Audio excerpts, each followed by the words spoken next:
Do you have chronically tight hip flexors even though you stretch your hips all the time? If you have pain or discomfort in the front of your hips, or your hip flexors feel like they always feel like these taut bands that won't budge no matter what you do, you are at the right place. A lot of us have chronically tight hip flexors because our lifestyle just involves too much sitting, whether that is from working at a desk or driving lots, commuting to and from work, cycling for fun, or watching movie marathons on the couch on the weekends. These can all be activities that contribute to tightening our hip flexors over time. Another culprit to tight hip flexors stem from how we hold our posture day to day. To explain more about that, let's go over the anatomy of the hip flexors first so we have a better understanding on why tight hip flexors are such a common problem among our human species as a whole. So instead of blaming evolution for why so many of our activities involve sitting, let's understand our anatomy a bit better, and then I will reveal to you my best strategies and exercises to help you permanently loosen up your hip flexors. Our hip flexors are a group of muscles that play a crucial role in moving our hip joint, as well as stabilizing our pelvis. The iliopsoas muscle group includes the iliacus and psoas muscles. These muscles work together to help us to flex the hip, which is essentially bringing your knee to our chest. What a lot of us don't know is that among the iliopsoas muscle group, our psoas muscle actually attaches to the front of our thigh from our lower back close to our rib cage. And that is one key area that a lot of us don't pay attention to when it comes to doing our hip flexor exercises and stretches. But because you're watching this video,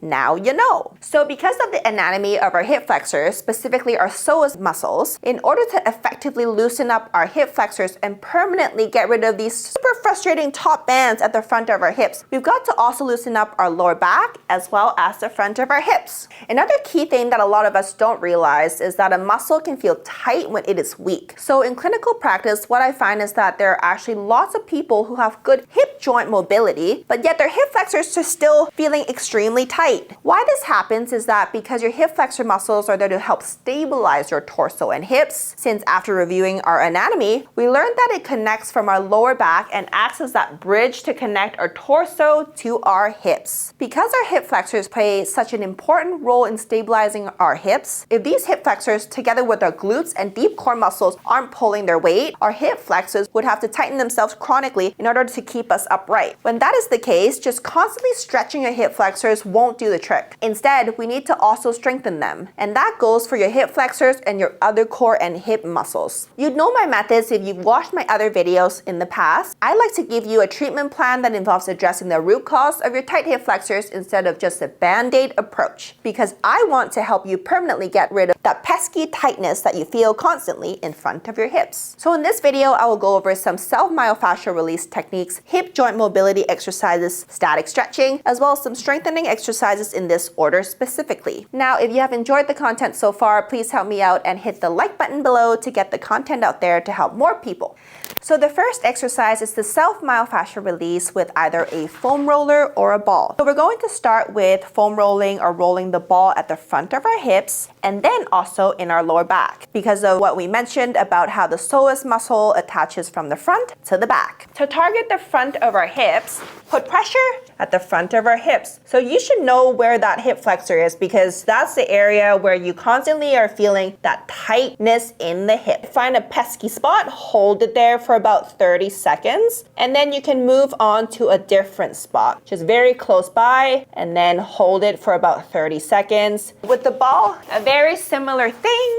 A ball will just dig into that hip flexor a little bit better. Grab it, put it where the front of the hip is, put pressure on it, and sit there and hang out. So to get the back, I like to use the ball a little bit more. You want to be close to the spine at the lower back, put pressure into the ball. Hold it for about 30 seconds. You can even crunch down to get at that area a little bit more. And then move it, hold. So that's the self-myofascial release with the ball or the foam roller. And then we're gonna work on hip mobility. So with hip mobility, I like to do the 90-90 hip shifts. And basically you're going to be shifting your hip back and forth, back and forth. So there are a couple options of how you can do this. One option is alternate those hands going back and forth and try your best to keep both hips on the ground when you're doing this and don't just lift it up like that, because if you lift it up then you are arching the back. So you're essentially working on external rotation of this hip, internal rotation of this hip, and then you're just gonna shift back and forth. An easier way to do this is you can have your hands behind you and then just go back and forth like that. So that's another option if you are more of a beginner. Make sure you're keeping both hips down when you do this. So I like to prescribe 3 sets of 15 for this exercise. So this is the hip flexor lunge stretch.